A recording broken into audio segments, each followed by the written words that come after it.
परमात्मा हमारे प्रारब्ध के कर्मों को भी नाश कर देता है। परमात्मा के गुणों में ये भी है कि परमात्मा परमेश्वर पूर्ण ब्रह्म हमें साप से भी मुक्त कर सकता है, श्राप से। जैसे हमें इन 3 तापों से भी परमात्मा मुक्त कर सकता है। तो ये सभी लक्षण परमात्मा में होते हैं। प्रथम लक्षण जो हमने लिया है कि भगवान श्री कृष्ण ने मोरध्वज के पुत्र ताम्रध्वज को आरे से, एक आरी से 2 फाड़ करवा के उसके माता पिता से,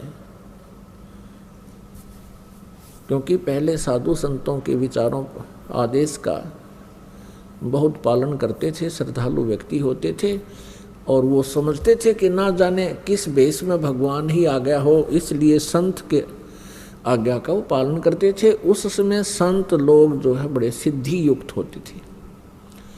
सिद्धि क्या होती है कि ईश्वरीय भक्ति से, परमेश्वर की भक्ति से उन्होंने कुछ संग्रह कर ली होती है, पावर परमात्मा की ही पावर को संग्रह कर लेते हैं। जैसे इन्वर्टर होते हैं, इन्वर्टर चार्ज कर दिए जाते हैं तो वो उनकी बैटरी चार्ज हो जाती है, कुछ समय के लिए बहुत कार्य काम चलाऊ कर देते हैं।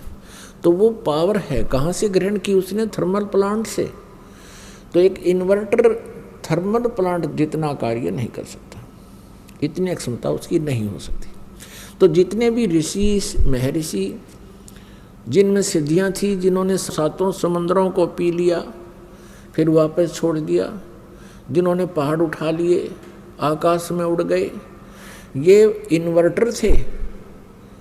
और जैसे श्री कृष्ण जी ने ताम्रध्वज को जीवित कर दिया, सुदामा जी का महल बना दिया, ये श्री कृष्ण तक भी इन्वर्टर थे, वो थर्मल प्लांट नहीं थे।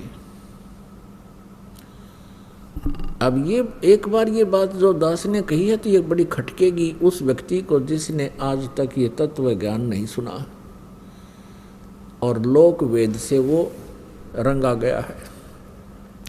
लोक वेद किसे कहते हैं? जो दंत कथा होती है, सुना सुनाया ज्ञान, अक्षेत्रीय ज्ञान, एक दूसरे से सुना हुआ ज्ञान, उसको लोक वेद कहते हैं। पुण्यात्माओं, श्री कृष्ण जी और अर्जुन मोरध्वज राजा के घर चले गए एक साधु रूप बना के। उस दिन मोरध्वज अपने पुत्र ताम्रध्वज को राज्य अभिषेक कर रहा था और साधु संतों के वहाँ आगमन को बहुत शुभ मानते हैं। ऐसे शुभ अवसर पर उनका आशीर्वाद प्राप्त करते हैं। उनका आशीर्वाद प्राप्त करने के लिए उनकी प्रत्येक आज्ञा का पालन करते हैं, उनकी सेवा शुश्रूषा करते हैं, जिससे वो प्रसन्न हो जाए। उनको प्रसन्न करने की हर संभव कोशिश की जाती। तो श्री कृष्ण जी ने एक माया से, अपनी सिद्धि से एक सिंह बना लिया, शेर बना लिया और दोनों पहुंच गए राजा मोरध्वज के बाग में। जब राजा को पता चला कि साधु संत आए हैं, उनको संदेशा भिजवाया कि आओ महाराज भोजन पाओ।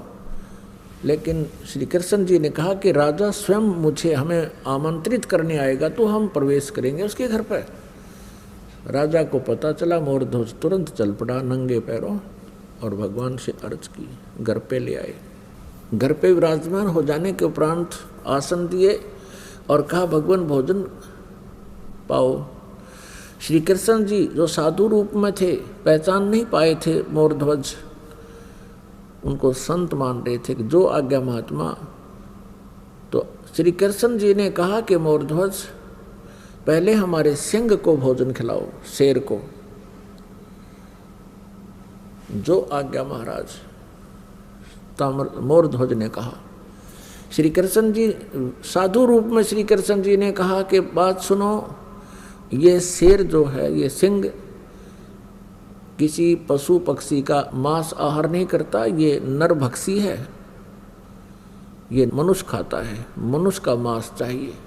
कि जो आज्ञा महाराज, मोरध्वज ने कहा। फिर श्री कृष्ण जी ने कहा कि कहीं कोई पल्लेदार को पकड़ जावे, उसका मांस नहीं खाएगा। ये मांस खाएगा तुम्हारे एक परिवार के सदस्य का। तब मोरध्वज ने कहा, जो आज्ञा महाराज, कि जाओ फिर करो तैयार। अब मोरध्वज ने ताम्रध्वज और रानी से कहा कि साधु महात्मा आए हैं, उनकी कंडीशन है कि पहले सिंह को भोजन कराना है और शेर मांस मनुष्य का खाएगा, और यहाँ तक भी उन्होंने कह दिया है कि ये मांस आपके घर के सदस्य का ही खाएगा। मोरध्वज जी ने कहा कि देखो, पुत्र सियाना हो गया, युवा हो गया है, राज्य अभिषेक अभी इसको कर देते हैं, ये अपना राज्य संभालेगा, तुम माँ और पुत्र दोनों राज्य करना, और मेरा काम पूरा हो चुका है, और मैं साधुओं के सिंह का भोजन बन जाता हूँ। तब रानी ने कहा, देखो, मैं पतिव्रता स्त्री हूँ, और पतिव्रता स्त्री से पहले उसका पति यदि मृत्यु को प्राप्त हो जाता है तो उसका जीवन नरक होता है, मैं नहीं जी सकती। और मेरा काम क्या था? मेरा काम था आपका वंश चलाना। आपका वंश चल गया, अब मेरा क्या काम रह गया? लड़के का ब्याह कर लेना, दोनों पिता पुत्र अपना कार्य कर, राज्य संभालो, बच्चा अयाना है, ये राजकाज को ढंग से नहीं समझ पाएगा, आप इनकी हेल्प करते रहना, और मुझे आहार बनने दो सिंह का। तब लड़का कहता है, ताम्रध्वज के माता पिता, मैं माता पिता के ऋण से मुक्त नहीं हो पाया हूँ, अभी तक तो मेरी आपने सेवा ही सेवा की है, मैं तो आपकी कुछ सेवा कर नहीं सका, इसलिए मैं सिंह का आहार बनूंगा, आप मुझे पितृ ऋण से मुक्त होने दीजिए। अब वहाँ भगवान श्री कृष्ण से जो साधु रूप में बैठे थे, उनसे आकर कहा, उन्होंने सारी कहानी फिर दोबारा दोहराई और कहा, भगवान आप ही फैसला कर दो। तब श्री कृष्ण साधु वेश में विराजमान श्री कृष्ण जी ने कहा कि राजा और रानी यानी अपने पुत्र ताम्रध्वज को आरे से 2 फाड़ करें, और तुम्हारे पुत्र का मांस ये शेर खाओगा, सिंह खाओगा। जो आ गया, आरा उठा लिया, एक तरफ माँ खड़ी होगी, एक तरफ पिता, और लड़का लिया बैठा। और एक बात और कही कि यदि किसी के भी तुम्हारे आंसू आ गए, तीनों में से सिंह भोजन नहीं करेगा। अगली जो आ गया आपकी। तो जब वो चीरने लगे, कहा कि इसको 2 फाड़ कर दो। बायां लेफ्ट जो है पार्ट ऑफ बॉडी, बायां हिस्सा शरीर का शेर नहीं खाएगा, ये अपवित्र है, केवल दायां हिस्सा ही खाएगा। बाएं को फेंक देना, दाएं को उठाकर पकाना है। ये बात सुनकर के उसमें आरा चल रहा था, ताम्रध्वज की आंखों में आंसू आ गए।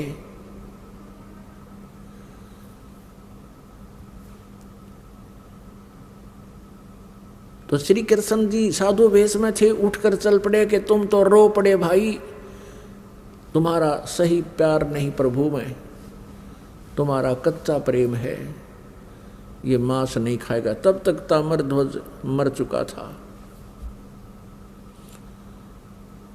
अब मोरध्वज कहता है कि हे भगवान, बालक था, इसको समझ नहीं थी, मुझे चीर लो, मैं नहीं रोऊंगा। तब रानी कहती है, आप रूठ को मत जाओ, मुझे आहार बना लो, हम नहीं रोएंगे, बालक था। इस बात से वो बड़ा प्रसन्न हुआ। श्री कृष्ण जी साधु रूप में वापस आकर बैठ गया और लड़के को जीवित कर दिया। तब लड़का जीवित हो गया। ताम्रध्वज ने कहा कि प्रभु, मैं रोया इसलिए था, मैं कोई इसलिए नहीं रोया था कि मेरी जान जा रही है, मैं इसलिए रोया था कि मैं इतना नीच व्यक्ति हूँ कि मेरा आधा ही बॉडी, आधा ही शरीर आपके काम आया, मैं तो इसलिए रो रहा था। अब उसको जीवित कर दिया। अपने आत्माओं, इन कथाओं से हमने बहुत कुछ सीखना होता है। अब ये तो कुर्बानियां की मोर ध्वज जी ने श्री कृष्ण जी के लिए, एक परम संत पूर्ण परमात्मा मानकर।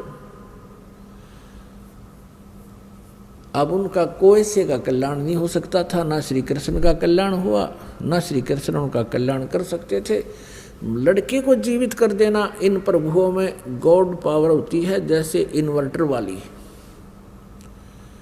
एक इन्वर्टर की एक क्षमता होती है, वो केवल 2 बल्ब ही जगा सकता है। एक इन्वर्टर की ऐसी क्षमता होती है कि वो कूलर भी चला दे, 2-3 बल्ब भी चला दे, और कोई छोटी मोटी हैंड पंप की मोटर भी चला दे, आधे हॉर्सपावर की। लेकिन फिर भी वो अक्षमता उसकी कंप्लीट नहीं, पूर्ण नहीं होती, पर्याप्त नहीं है। और थर्मल प्लांट से 3 फेज की लाइट चला दे, डूंडा ठा देते 10 हॉर्सपावर की मोटर हो, और पूरे पंडाल ने चमका दे। तो ऐसे अंतर है इन भगवानों में। अब यहाँ आप जी के लिए इसका एक निष्कर्ष निकाला है परमेश्वर कबीर जी ने।